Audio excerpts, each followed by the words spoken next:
Uh, Hello, dear students. Can you hear me? Hello, dear students. Can you hear me?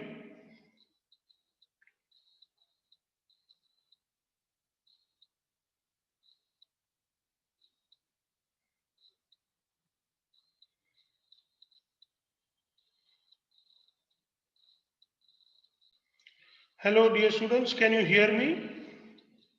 Yes, sir. Thank you, dear. So we were talking about the various types of compounds that are formed by clubbing the elements from group number 16 and 12, group number 15 and 13. By clubbing these elements or by allowing them to react with each other, we can find out the compounds which have the average valency is equal to 4. So by clubbing the elements of group number 13 and 15, or by clubbing the elements of group number 12 and 16, we can have this kind of compounds. So compounds from group number 13, 15 are indium antimonide, aluminum phosphide, and gallium arsenide. And in case of the group number 12 and 16, we have zinc sulfide, sulfide, cadmium selenide, and mercury telluride. So these are the compounds which can be easily formed from these various groups, and they have the average valency is equal to 4. Gallium arsenide is the compound that has revolutionized the use of the semiconductors due to very fast response. This gallium arsenide is a compound that has average valency is equal to 4. It is a very good conductor, and that has revolutionized the use of semiconductors because it has got very fast response, my dear students. Compounds from group number 12, 16 are not perfectly covalent, but some ionic character is there. Their ionic character depends upon the electron in the element. So, my dear students, group number or group number 12, 16, when they are clubbed, element of these groups they are clubbed, they produces the compounds which are not so good as group number 13, 15, and they have some ionic character. They are not covalent in nature, and their ionic character depends upon the number of valence electron present into the elements present in them. Now there are few more interesting things to study about. Few oxides of transition metals like TiO, CrO2 and ReO3 behave like a metal. Rhenium oxide ReO3 is like a metallic copper in its conductivity and appearance. Certain other oxides like vanadium oxide, vanadium monoxide, vanadium dioxide, vanadium trioxide or titanium trioxide show metallic or insulating properties depending on their temperatures. So my dear students, some of the metal oxides also behave like metal, and they are very good conductors. For example, titanium oxide, chromium dioxide, rhenium trioxide, they behave like metal. Even my dear students, this rhenium trioxide ReO3 look like copper. Even in appearance, it look like copper, and its conductivity is also like copper. So its conductivity is even so high that its conductivity is similar to the conductivity of copper. So please remember that some of the oxides also behave like metals, and they are very good conductors. A very good example, that is the rhenium trioxide, which exactly behaves like metal, which is copper. Now there are some oxides whose conducting property depends upon temperature. Please remember that there are some oxides whose conducting property depends upon temperature, my dear students, and these oxides are vanadium monoxide, vanadium dioxide, vanadium trioxide, titanium trioxide. They show metallic or insulating properties. So at some temperature they are metallic, that means they are conductor, and at some temperature they are insulators, and their conductivity depends upon temperature. So it was till now we have studied about the electrical properties, my dear students. Now we are going to study about the magnetic properties. अब तक अगर आपको कुछ समझ में नहीं आया my dear students, तो आप लोग मुझसे पूछ सकते हैं और we can move forward. Do you understand everything my dear students? Do you have any doubt to ask?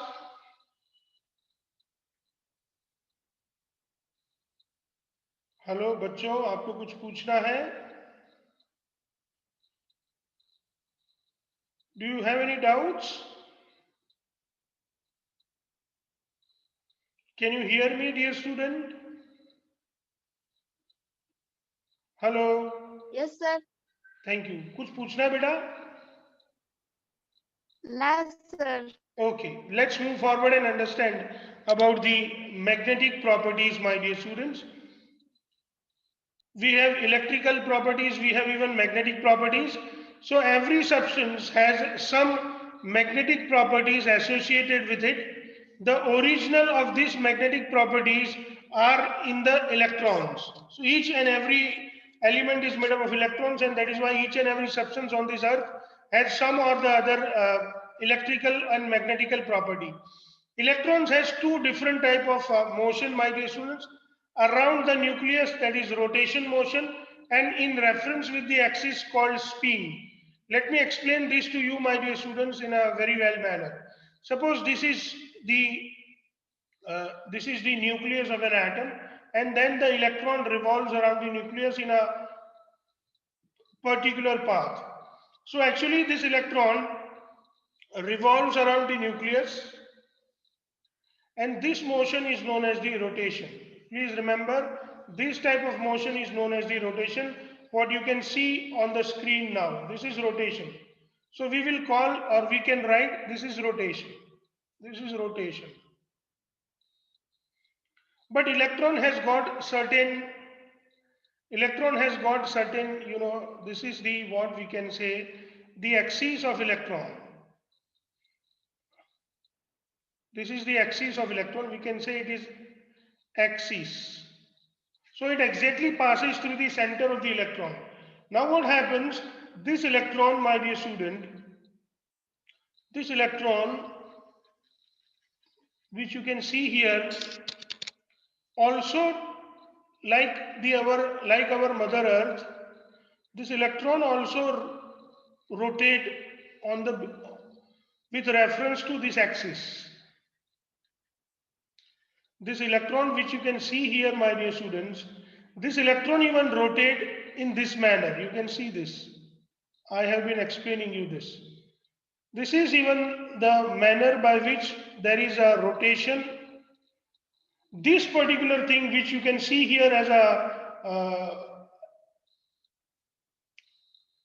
this is what it is known as the spin.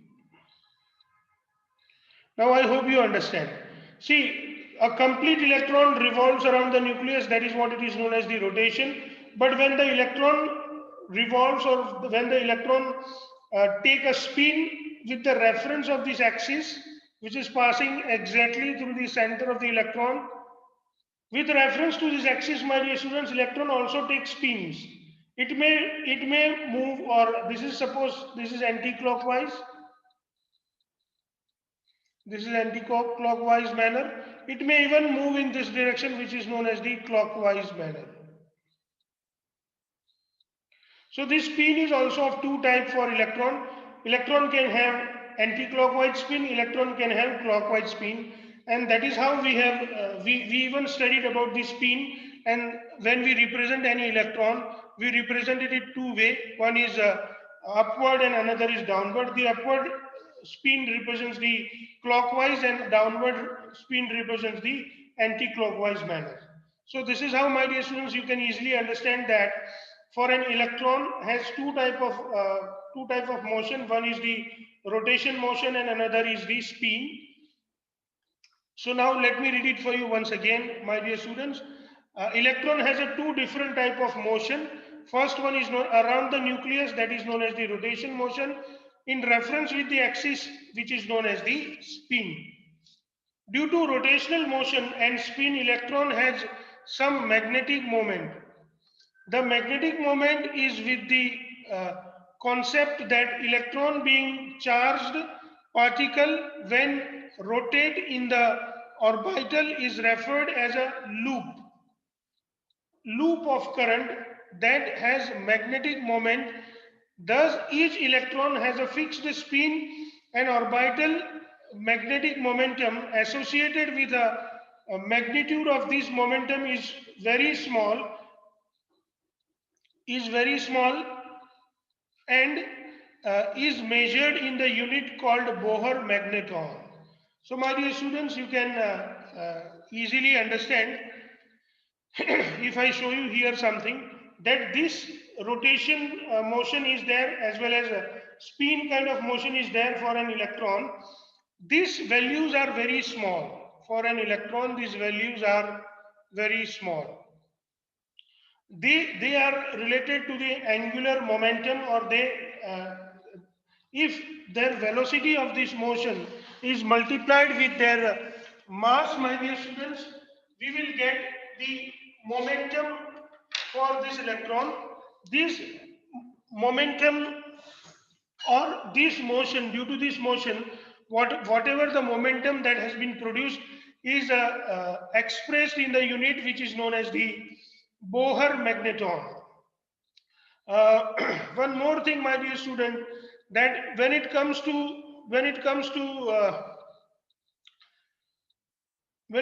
the motion, my dear students, this electron, when it is taking a rotational motion, you know, the the flow of electron, the flow of electron is known as current.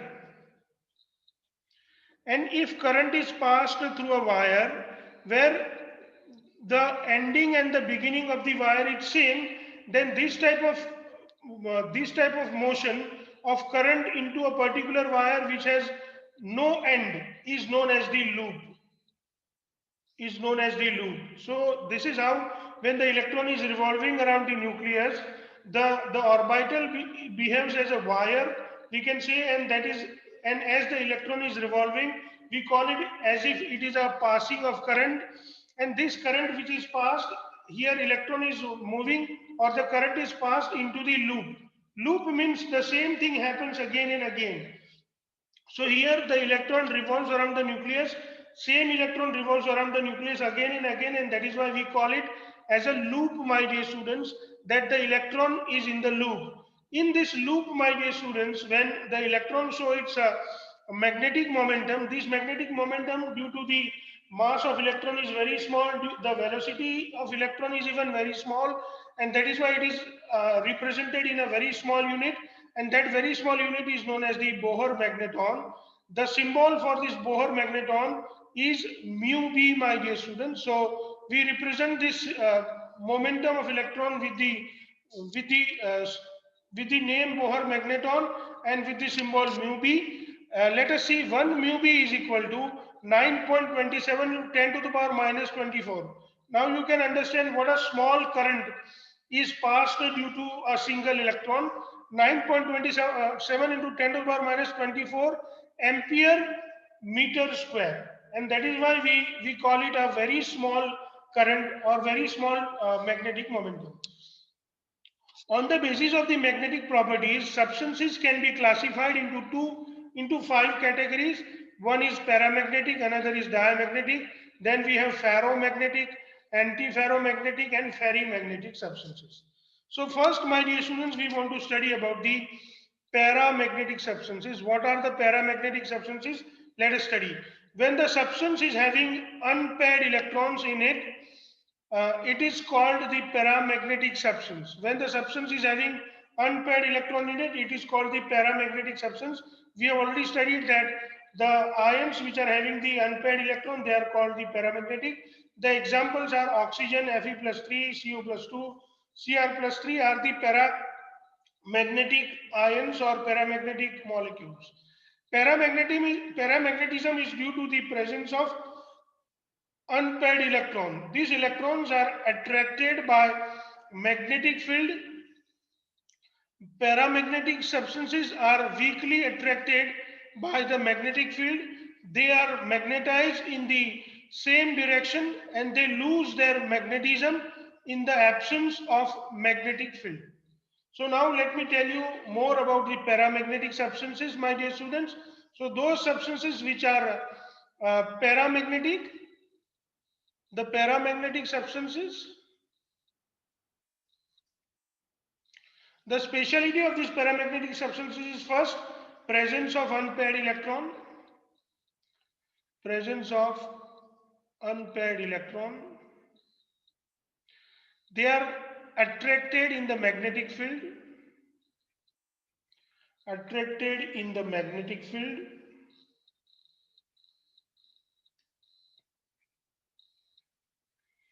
Third, the magnetic field, if removed, they are or they do not show magnetic character.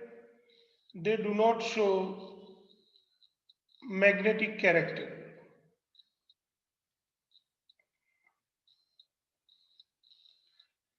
So these are these three special. But when they are attracted in the magnetic field, my dear students, they are attracted weakly into the magnetic field. They are weakly attracted into the magnetic field. I'm sorry. They are weakly attracted into the magnetic field. Weakly attracted. So if you put oxygen, my dear students, if you put oxygen into the magnetic field, then O2 will be attracted into this magnetic field. Attracted. O2 will be attracted into this magnetic field, and that is why O2 is paramagnetic in nature, and O2 is paramagnetic because O2 has the presence of the unpaired electron. Now, my dear students, if we think about the diamagnetic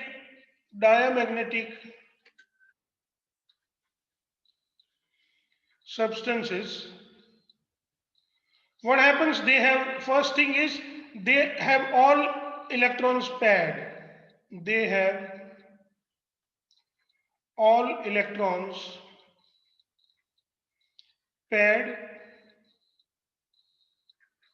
Second, they are not attracted in the magnetic field.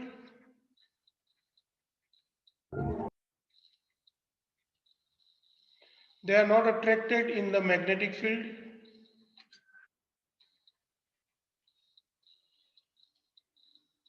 So this is what it happens.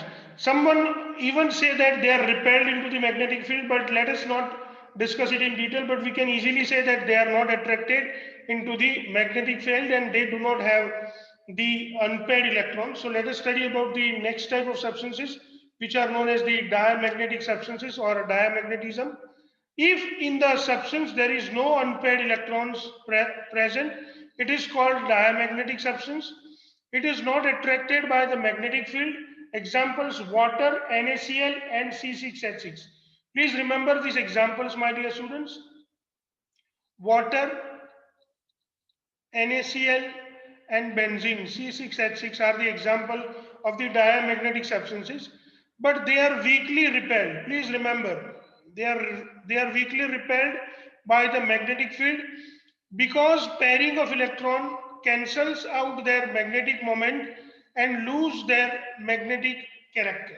So as they have paired electrons, their magnetic character has been cancelled out by the oppositely moving electrons or oppositely spin electron, and that is why due to opposite spin they lose their magnetic character. Now we are going to study about more type of substances. Some substances are uh, attracted strongly or repelled even strongly in the magnetic field. So sometime when you put some substances in the magnetic field, suppose this is the magnetic field produced by some substances, my dear students. So when you put something inside it, there are two possibilities. Now in case of paramagnetic or diamagnetic, my dear students, we can say that they are attracted or repelled weakly. When the substances are attracted or repelled weakly, we can classify them as a diamagnetic or paramagnetic. But when they are attracted or repelled strongly, my dear students, then we can write them as as some other type of substances. Let us study about them. In such substances, the group of positive ions are formed. This group is called the domain. So please remember, when the substances are either attracted or repelled into the magnetic field, they form the group of ions, and this group of ion is known as the domain. When such substances are placed in the magnetic field, these domains are arranged in a particular direction. Depending upon such arrangement of domain, substances are classified in the three class. Number one, which is known as the ferromagnetic, another one is ferrimagnetic, and third one is antiferromagnetic. So what happens in case of the ferromagnetic substances? Domains are arranged in the direction of the magnetic field. So when the domains are arranged in the direction of the magnetic field, we call them the ferromagnetic substances, and the examples are iron, cobalt, nickel, and gadolinium, as well as CrO2. Please remember the examples: iron, cobalt, nickel, gadolinium, and CrO2. Same way, my dear students, we have ferrimagnetic substances. So, uh, some substances, when they are placed into the magnetic field, their domain, some domains are in the direction of the magnetic field, and some of the domains are in the direction of the opposite magnetic field. But the number of domains which are present in the direction of the magnetic field are more. They are known as the ferrimagnetic substances. The examples are Fe3O4, you can see, or you can write them as a Zn. Fe2O3, that is zinc ferrite. MgFe2O3, which is known as the magnesium ferrite. Even Fe3O4, you can write it as Fe2O3. So you can call it as an iron ferrite. So these ferrites are the good example of your ferrimagnetic substances. And then the last one, my dear students, which are known as the antiferromagnetic substances. These antiferromagnetic substances, when they are there, my dear students, uh, half of the uh, half of the domains are in the direction of the magnetic field, whereas half of the domains are in the opposite direction. Then thus these type of substances are known as the antiferromagnetic substances, and the examples of these antiferromagnetic substances are MnO, MnO2, and Mn2O3. MnO, MnO2, and Mn2O3 are the examples of antiferromagnetic substances. My dear students, let me explain you this with so that you can understand it better, with some better idea or with some clear idea, my dear students. Let me explain this to you. That what happens when we have what happens, my dear students, when we have this kind of uh, or how do we understand the magnetic field or magnetic character of the solids. So my dear students, we generally put the substances into the magnetic field. Your magnetic field is nothing but the north and south poles of the magnet, and due to this north and south poles, a magnetic field is created. You have studied it well into the physics, and this is how, my dear students, this is the magnetic field. When we put some substance into the magnetic field, when we put a substance, when we put a substance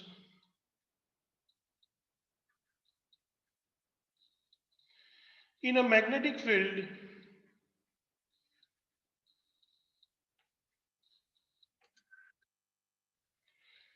there are two possibilities, my dear students. Which are these two possibilities? Let me see. First possibility is they are weakly attracted or repelled, and they can be strongly attracted or repelled.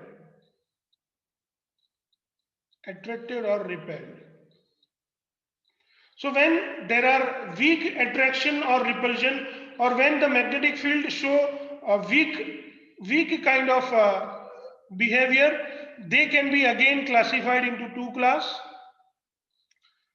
One is known as the paramagnetic, another one is known as the diamagnetic.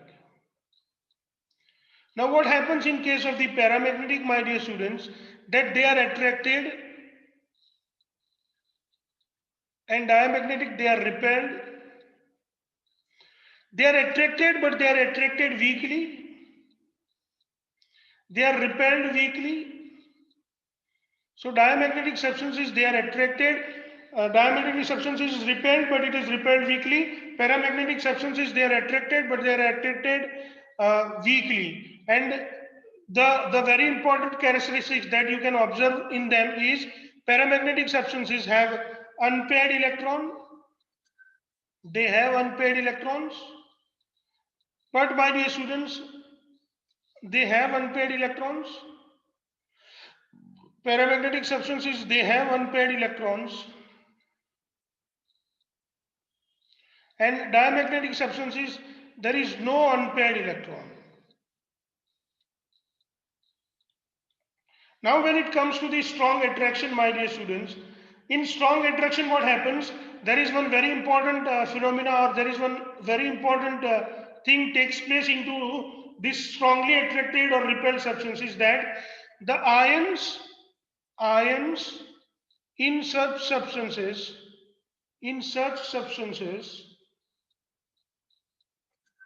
collectively make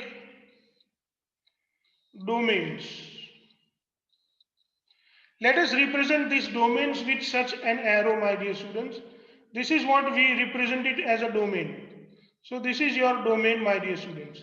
Now suppose this is the direction of the magnetic field which we have been studying about. This is the direction of the magnetic field. In this direction, the magnetic field is present. So this is the direction of the magnetic field. Now when we put these substances into the magnetic field, my dear students, they show a very different kind of behavior. Let us study what kind of behavior do they show. Let me tell you what kind of behavior they show. So some substances, what happens? They are arranged exactly into the direction, or their domains are exactly arranged into the direction of the magnetic field. Now in the another case, what happens?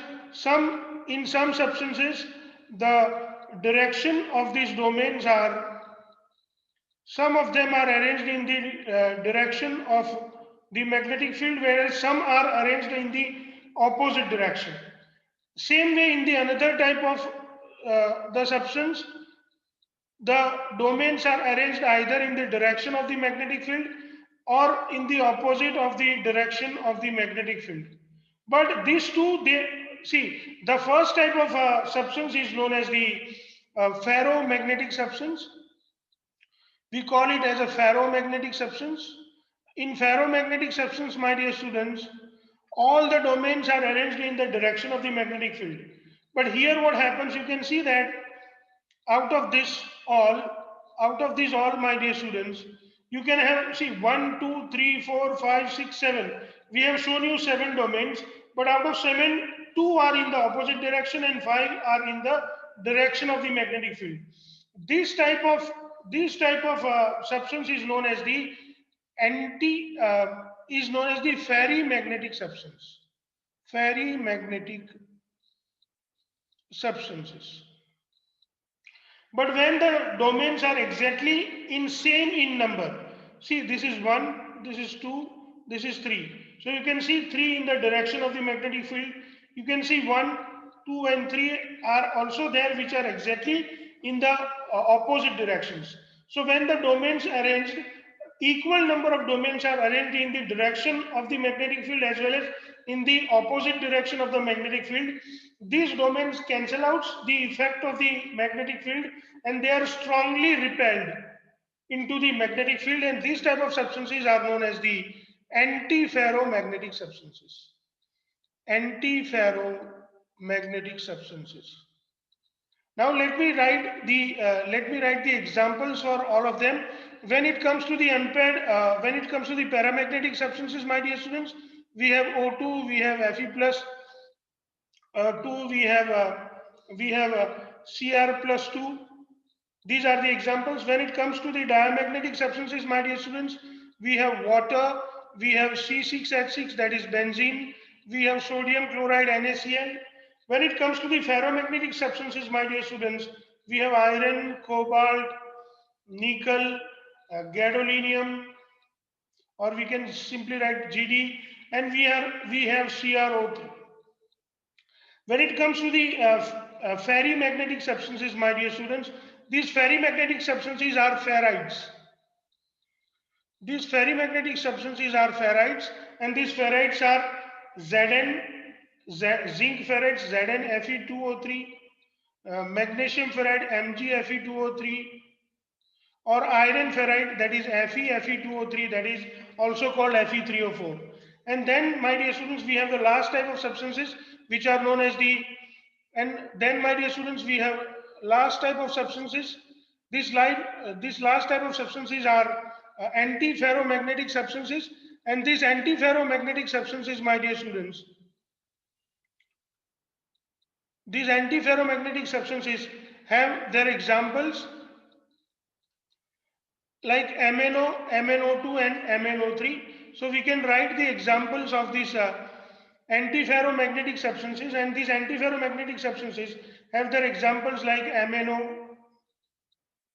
MnO2 or Mn2O3. And this is how, my dear students, we understand this this type of the magnetic character also.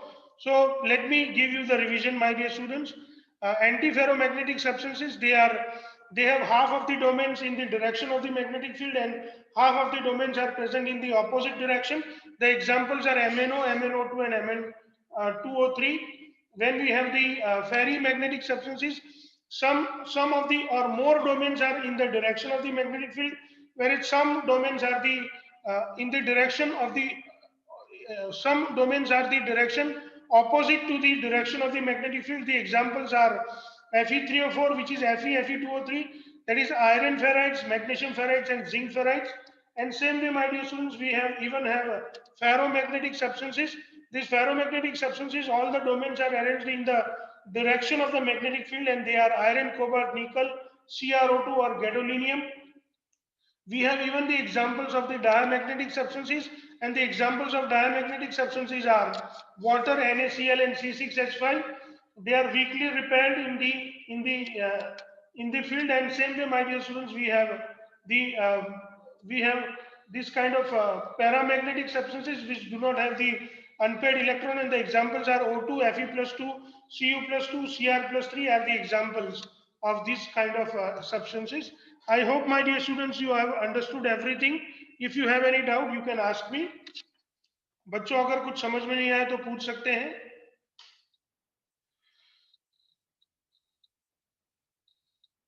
Please reply. No, sir. No, sir. No क्या? doubt, समझ में sir. आ गया. No doubt. Yes, sir. No doubt. Okay. Bhuvneshwari. No doubt, sir. Any doubt, beta? No, sir. So shall we complete the class today? Yes, sir. Okay then. Thank you, dear students.